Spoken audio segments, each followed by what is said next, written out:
But anyway, so what were you about to say, Sin?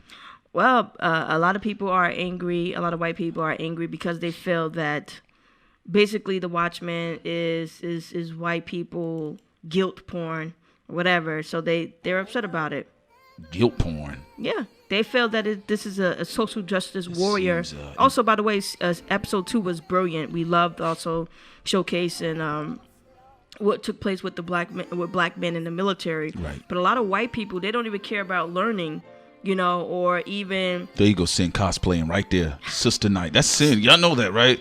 Sin has 2 spirit animals. It's either Sister Night or Blackbird from Black Lightning. Y'all think I'm joking. That is Sin. Well, I do mess with those 2 characters. I think they're dope. But I mean, this is what I don't like about you white fanboys and fangirls. And it's not all of them. I mean, you got a lot of them that love the show and all that. But this is a good show. Y'all are entitled. Stop with the entitlement crybaby bullshit. Okay? First of all, y'all overly represented pertaining to the population that y'all actually do represent. Like, number 1. Let's keep that 100. So you're overly represented, number 1. 2, this is a good lane for the Watchmen and also for where they're going with the story, because it's not like this is something they pull out of their butt. It's actually very plausible.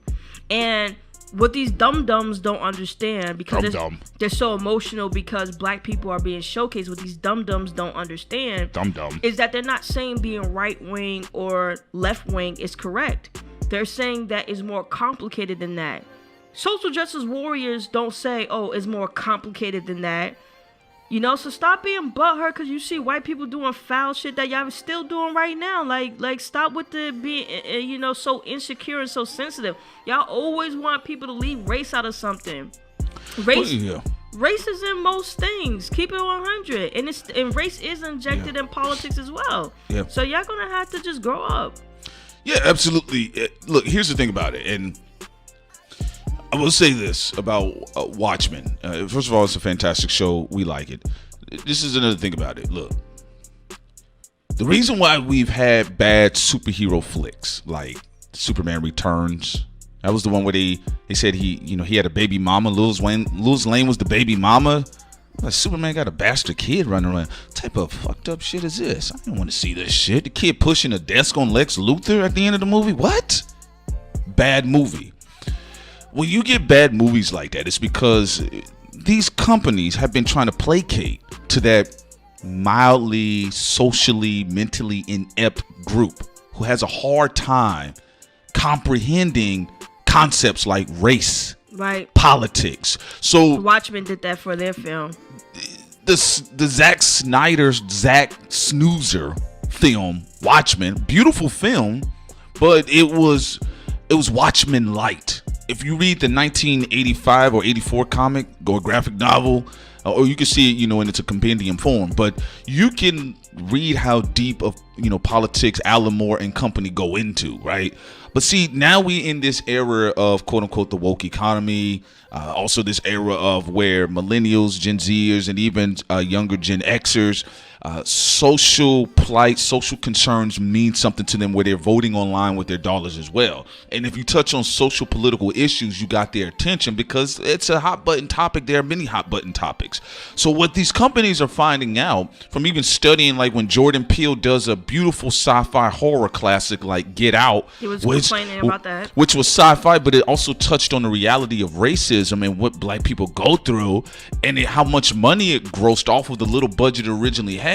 Or if you talk about some of the other properties that have touched on racial issues in an elegant fashion, you see how well they do. And also remember now, they're studying the black demographics as well within social media, the driving base of it. They know they keep things afloat. So of course they're going to be like, you know what, let's jump into these political conversations, whether you agree with them or not. Let's make sure they're contextualized properly, because when you have a dialogue or discussion, just like how people say we need to have a dialogue, when your property shows up in the dialogue or the conversations, that gives more half-life to your property. Right. Ridley Scott had a Egyptian movie where it was mostly white people in it as flopped in leadership roles. Like, the thing I don't talking about the gods of Egypt. Yeah, like, white people, get over yourselves. Stop fucking crying. Like, even with Black Tears right now, even some of the annoying cry babies that we have on Black Twitter, I always maintain that nothing can compete with the entitlement and the crybaby behavior from white people. Doesn't even come close. Yeah, and this is the thing about it. Opening up with the Tulsa, Oklahoma, Greenwood 1921 incident is very important. But see, companies are seeing that now. They saw how you inject politics in a Disney film about a superhero cat from Africa. And it does $2 billion. They even had to politicize the villain of Thanos. You know, make you try to understand his political ideology. It ain't, when they say SJW, they really meaning injecting politics into our content. It's not just based on race. Thanos was a political character. He was a politically driven character. Right? He believed in the philosophy that half of the population has to be in race in order for there to be, less crime and a lot of negative stuff. And then also, you go to even the early comic books of Wonder Man and Captain America, for these idiots that be like, stop injecting a political commentary in comic books and stuff. Dumbass. It's been there even since World War II, when you had Captain America and Wonder Woman fighting against Nazi Germany.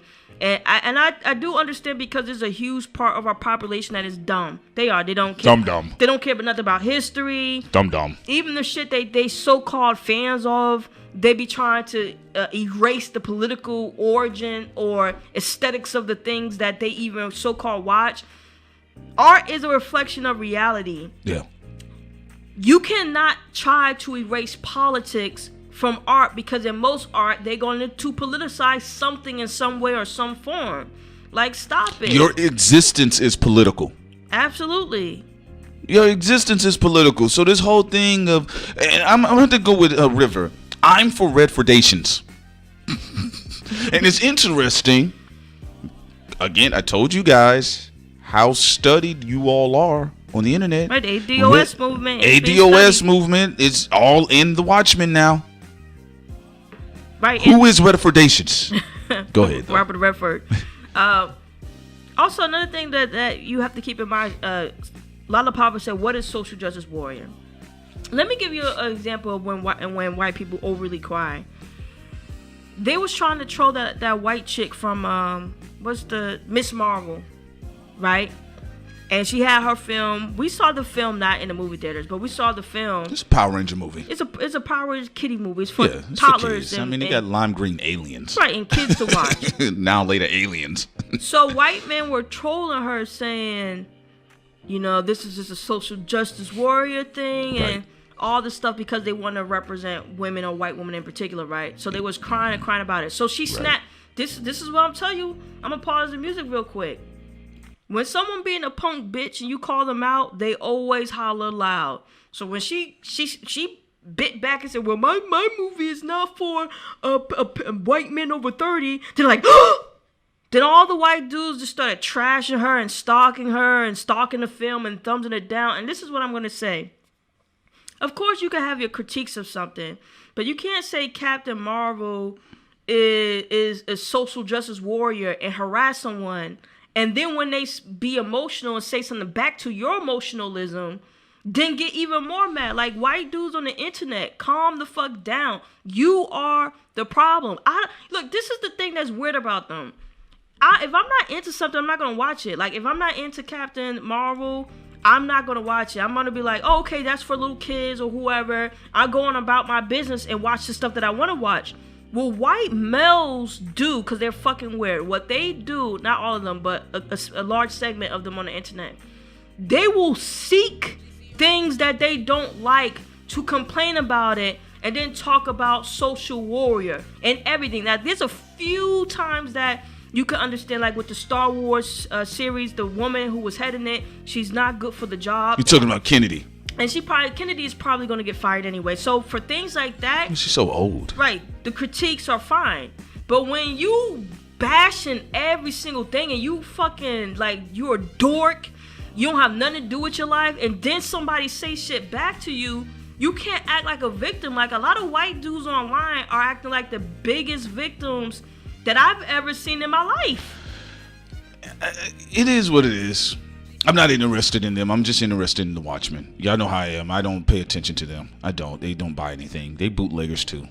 They don't buy anything. Okay, their white women drive the marketing dollars. Even their companies advertise to the white women.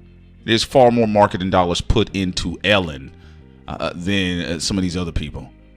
You know, unless you go into the audio space with white men and you look at demographically, like they're more into the podcasting space. Like the companies will advertise directly to them through the Joe Rogan-ish type crowd, the Alex Jones-ish type crowds, the Bill Burr-ish type crowds. But when you're talking about cinema, moving media, screen, even their own company, Four Fights, they don't give a fuck about white male demographics unless they're about to advertise some video games. You think they care? They're going to advertise to the women, the liberal base, even the men who are hung up on the conservative base, but they're not going to say, oh, we got white men in mind. No, when they put together the Watchmen, that's why the first film failed. Also, Doom Santana said, look up Zach's Comics Matter, calling it woke and social justice pandering. He straight talking shit on the first episode of Watchmen. Let me tell to these white guys, I'm glad, Doom, you brought this up, because we need to talk to these bitches, because a lot of them, y'all getting too high on your horse. You need to sit the fuck down. Dumb and Dumber, you know, they lost out on Star Wars because they're welfare babies. Dumb and Dumber were basically two white dudes who used the source material of actually someone who is a genius, created a hit show, and then destroyed it last season, known as Game of Thrones. Because they thought they was going to run and go get their Star Wars cash bag. They thought they was going to get that cash back, failed. Like, a lot of dudes, these dudes have to get exposed. Ryan Reynolds, trashy films for a long time. Did well with Deadpool. We enjoyed Deadpool. But he'd been playing Wade Wilson his entire career. Right, but white men gave him a chance, though. That's the whole point. White men was like, yo, we gonna give him a chance. And we're not saying there's some liberals who are just annoying. Because we know with the Joker film, there's some liberals getting mad and crying. Shut the fuck up, too. But Joker was still allowed to shine. I do want to talk about the difference between white male crybabies and annoying liberals when it comes to entertainment. Only when it comes to entertainment. A white liberal will be a crybaby bitch, but is in their safe space, right? So Joker still got good reviews. The audience reviews are still high for Joker, right? It's allowed to breathe. When white male crybabies touch something, they hack into things. They go in mass loser groups, thumbs down, the Watchmen or what's the one with the fat girl, Melissa McCarthy, and the Ghostbusters, right? Like they overly, like they like hyped up on some type of steroids. Like they go out there, they thumbs it down, they stalk. You know, other people, they be like, yo, we don't like it. They say it on their podcasts and stuff, but they don't go on people's websites like, you like, they're weirdos like that. Yeah, because they're police officers. That's why. This is just a cop mentality. We talking about the cop policing niggas, cop flat-footers, slave-catching mentality. It's a slave catcher's mentality. You know, and I've seen some of the critiques and criticisms and complaints, better yet. I would just classify them under complaint of the Watchmen, but this is how I operate. I don't care because I like the Watchmen, just like I like Black Lightning. And the less that shit is on their mouths, I'm fine with it because they're probably going to do some fucked up shit anyway. They usually do, you know. So right. The only difference is here, first of all, let's give it up to HBO. Very smart. They had to go in this direction, especially after that goofy Michael Jackson documentary, which I told you all that HBO was going to lose in court. Like, we've had our jokes about, like, the cultural quirkiness of Michael Jackson, but I did make a declaration and say, well, I don't like how you was able to get a company that was seen as legit like HBO and a documentary with virtually no proof but hearsay from two white boys, if we don't know if they're lying or not, and you're able to build a multi-million-dollar campaign machine around it. Remember now, millions of dollars was flooded into that campaign to promote that goofy documentary and that failed director. Go look at that director's track history. He was a trash director. Right. So my thing is this, looking at everything, I said, oh, HBO is going to lose. And Oprah will be safe because she's going to keep her mouth shut and she's going to slide somewhere else because she's Oprah. Can't get rid of them back titties. Gayle King is going to be fine because the next day around, she had R. Kelly spitting on her lips. So the whole point is this, though. HBO was kind of on the mouth of black people in the wrong way. So they was like, whoa, we do know our demographics. So we have Watchmen, and it's been projected as such, and the lady has been given free range to do what she wanted to do. My whole point is this, you all. Do you really think that I care about a group of guys who have a man crush on Bucky from Captain America? Incels. Incels that their life isn't cool, so they gotta be cool. Like, come on. This is what I'm saying. Black women aren't perfect. Black men aren't perfect. Hispanics, all these Asians, we're not perfect, right? But there's one thing I gotta give us credit for. We don't like something, we talk about it. We do. We'll bash it. But one thing we do not do, we don't stalk people. We don't go on pages dumbing things down. Like, we don't do that. First of all, the nigga's gonna try to conserve his data and watch shit he likes. Right. He's gonna be, oh, wait a minute. Nah, man, it's too long. Like, wait, hey, bro, what? Let's keep it a buck 100. Like, even when I talk to black people, right? If they say they don't like Captain Marvel, they be like, I'm not interested. Like, these fucking white incels, they don't have no cum release. I don't know what the fuck it is, but they are very active in a way that don't make no sense. Because they got the jobs and they got all the good data plans. So they fucking with people all day online. That's why. I mean, we just keeping it real, because I know niggas, they balancing their data plans, so they gonna watch shit they like. They gonna watch Thought Crimes. They gonna watch some cartoons. They gonna listen to some stuff. They gonna do Corey Holcomb. They gonna keep it pushing. Watch some old Dave Chappelle shit and keep it pushing. Yeah, even Gods of Egypt. Black people trashed it. Nina Simone, they trashed it. We was talking mad shit. Right. Some people were talking mad shit about Zoe.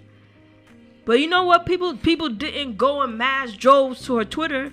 People didn't go in mass droves on Rotten Tomatoes crying. People didn't hack Niggas don't even know how to log into Rotten Tomatoes. Right. Look what happened with the Ghostbusters when they had them 4 chicks. Yeah.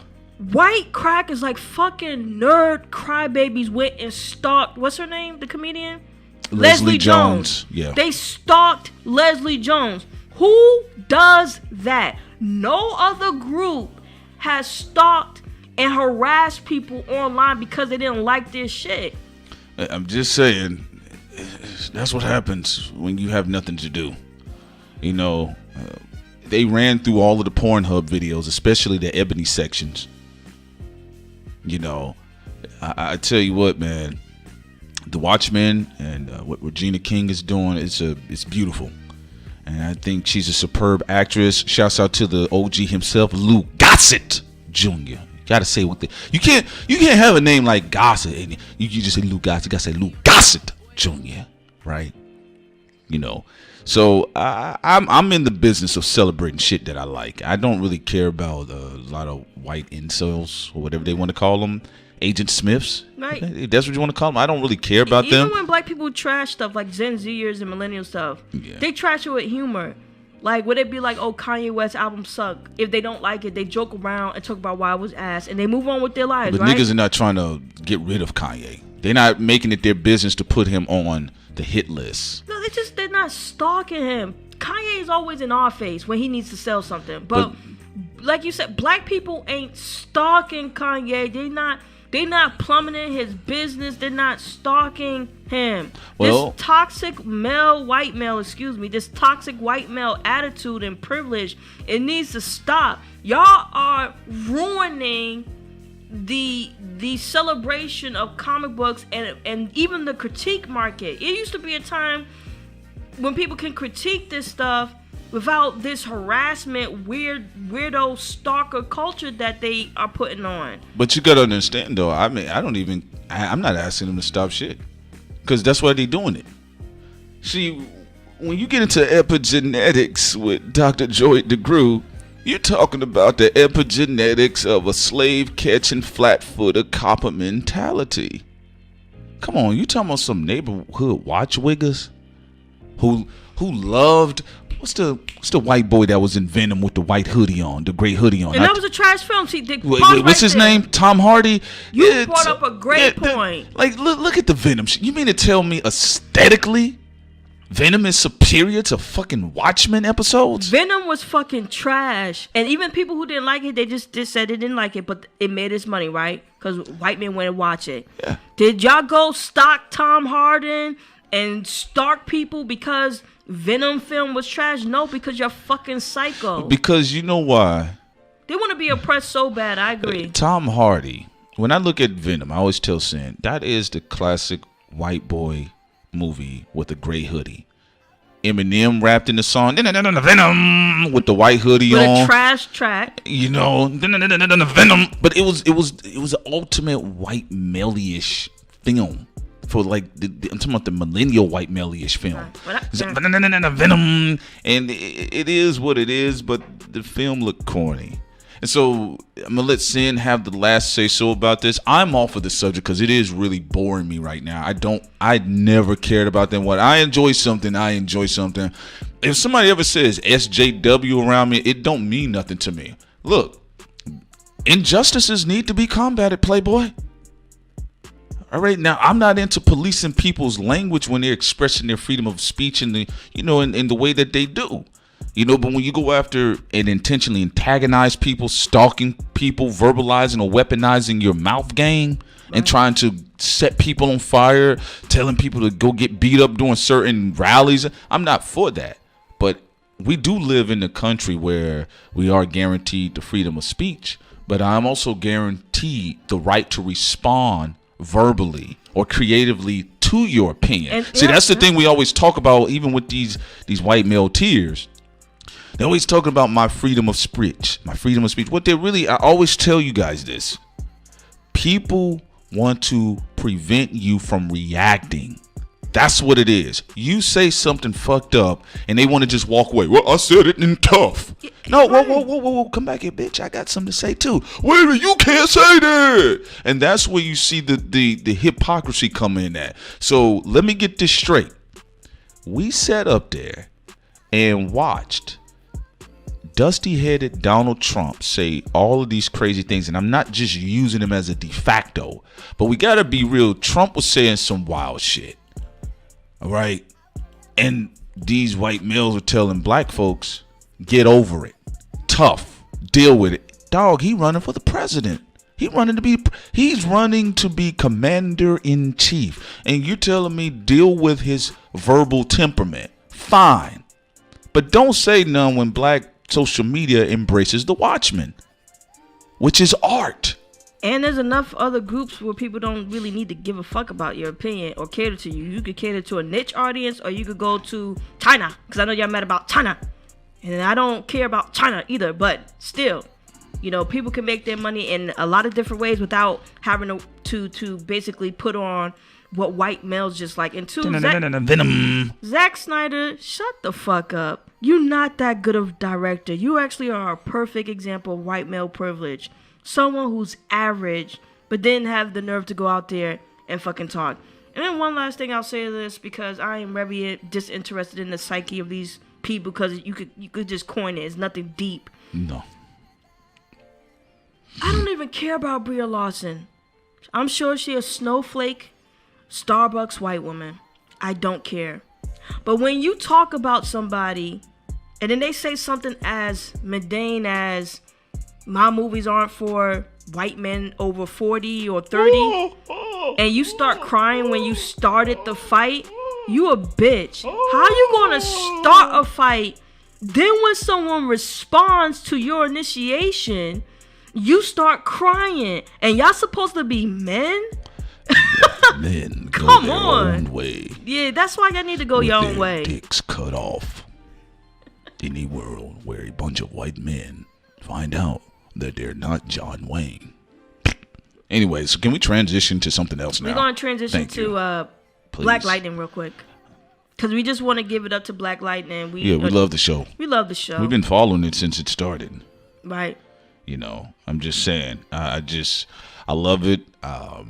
I think all of the actors, from the sister that's playing Lynn, to the sister that's playing from China McClain, to the homegirl that's playing Thunder / Blackbird, to Cress Williams, I believe that's his name, as well. I mean, even to the brother that plays Tobias Wells, and I tell Sin all the time, because I think the guy that they got to play Martin Luther King and Selma did a trash job. That's just my opinion. Take it or leave it. I think the brother that plays the detective from Black Lightning should play Martin Luther King.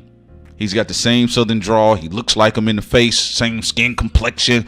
Every time I hear him, I say, this is Martin Luther King talking. And anyway, Y'all talking about Venom? No, Venom. That was a hunky campaign. I'm sorry. That was just the whole the Venom, the trag is a hunkification of a nation.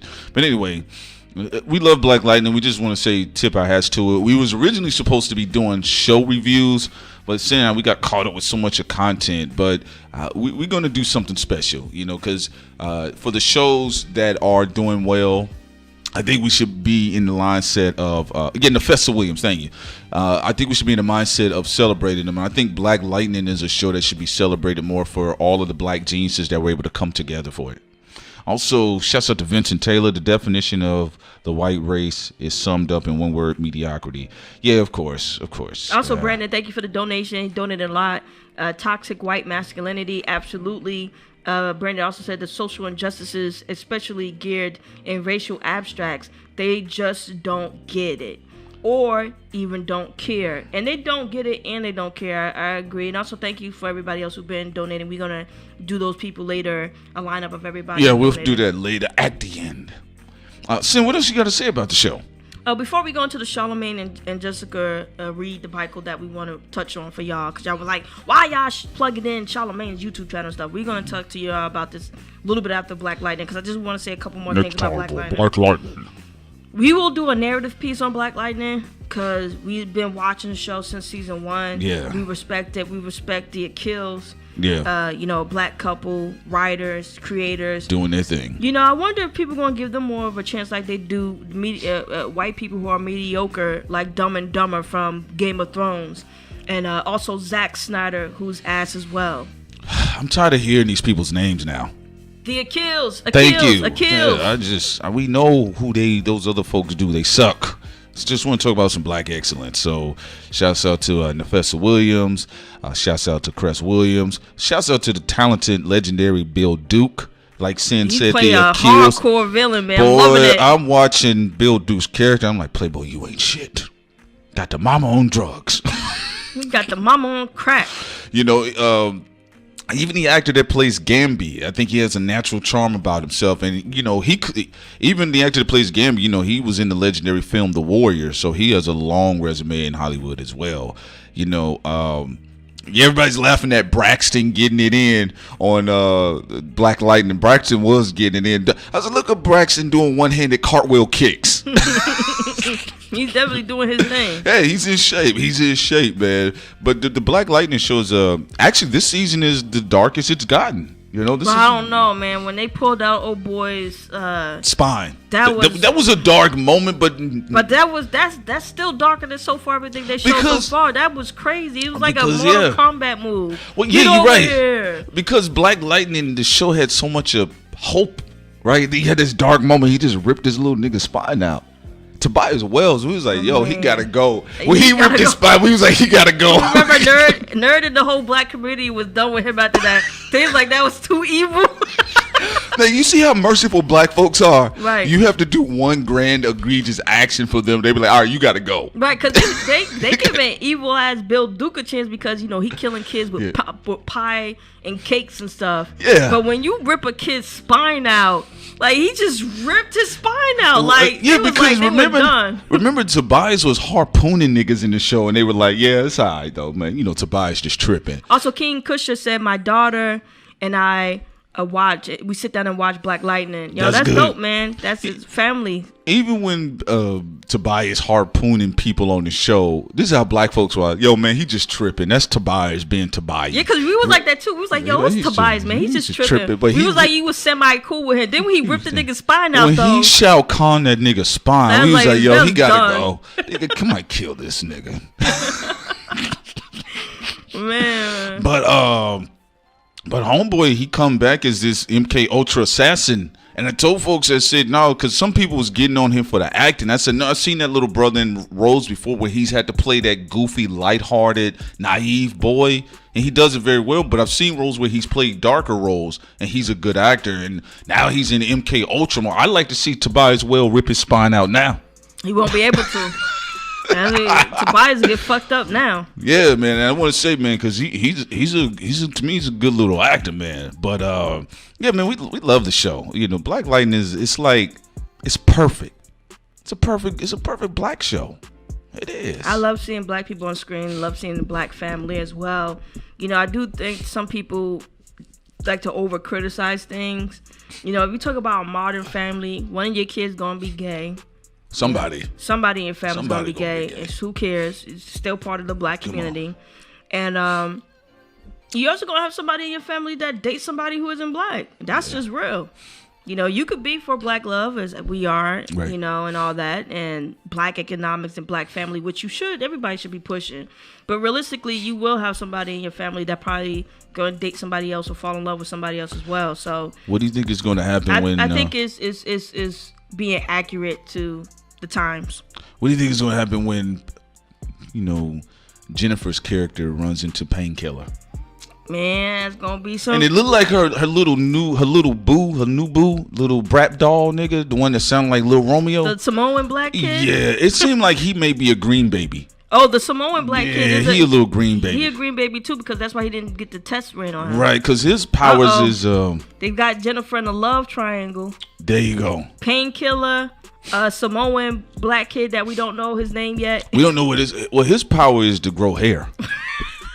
That's what his power is. And you know they put him as a B2K extra. Oh, like yeah. he has a look like, you know, little girls in high school be like, oh, he's so cute. Yeah, when he walked on the set, I was like, you got surfed? But anyway, it's a fantastic show. It's actually our favorite show that Cindy and I have been consistently watching together. It's an event for us when it comes on, and I think that, you know, this property should be celebrated more for its achievement and accomplishment. You know, it's in its third season on the CW. Keep that in mind now. Yeah, and I'm also happy. Like, I don't care what they do as long as nobody like, you know, it was like somebody like hyping on a white incel penis is fine. That's the biggest ever. Boy, I'm telling y'all, there was this weird cop episode series I saw. You I had to turn. Bring up that Dusty show about the black man that was with a white man and the black woman with a white man. Boy, I was like, what is this? Because the sister, you know, she was like this racist Irish type Boston cop, and then the brother, the only other brother on the show was like with this white guy. I was like, what is this? And it was all the bad stereotypes associated with it. I was like, man, this is crazy. I'm not watching this. But anyway, Black Lightning is great. Next time on Black Lightning. It's great. So we enjoy the show. Anyway, Sam, you want to go ahead and transition to our final conversation, no peace. This is our final talking point. Before we get into that, I do want to give a quick shout out to Justin Richburg. Oh, yeah. Shout out to Justin. Justin, round of applause to him. JR. Because, you know, this dude keeps it real, man. And he the real deal. His artwork on Instagram, the way he captures the culture in the moment, is just amazing. Like, we gotta give it to the Renaissance people of our time. Of course, we not being conceited, we feel that we are part of that movement and stuff as well. Right. But you look at Justin Richburg. Yeah. This is someone who's a genius. Yeah, shouts out to Justin Richburg, man. Wonderful, beautiful spirit, a very humble brother. I think he has a unique sense of humor. And we appreciate him throwing us into his most recent piece. You know, as y'all can see right there on the screen, y'all can go ahead and check out his Instagram. By the way, got 1 million likes. You can go and check out his Facebook. You can follow him on Twitter as well, and follow his art Instagram page as well as his content page on Instagram. And I believe Justin Richburg he does have a YouTube that we'll be able to plug in as well once we have the recast up. Right, and his artwork is basically all the people he listened to in media. He listens to The Breakfast Club, Howard Stern, the Joe Budden podcast. He got No Jumper in there. You know, you also got Gilly the Kid. You got Taxstone. You got Taxstone. You got The Reed. Also, his the other guy from with Gilly the Kid. What's his Wallow. Wallow, man. Shouts out to Wallow. Wallow, he has some inspirational things on his Instagram as well. Shout out to him. You have Academics getting his nipple pierced. Not pierced, pinched. Academics getting his nipples pierced and Joe Budden crying. Right. That's some funny stuff. And then DJ Envy says, can you explain to the people what is an interviewer? You also got, like you said, Wayno. You know the show on Complex, Everyday Struggle was up there. You also got Joe Rogan. You got Mellon. Everybody know Fantano. Anthony Fandantano. He's the watermelon with the nerd glasses. You got the police represents Rad TV. You got Steve Harvey's mustache. And you also got D.L. Hughley. You also got Sway Hat, his hat up there. So you got a lot of people that is represented within there. The media, the Reed as well. Of course, Dark Crime. So Justin Richburg is Tyler Perry's son too, by the way. My God. So anyway, it's dope, man. Y'all check out his wonderful art. You know, we always fuck with him, and we try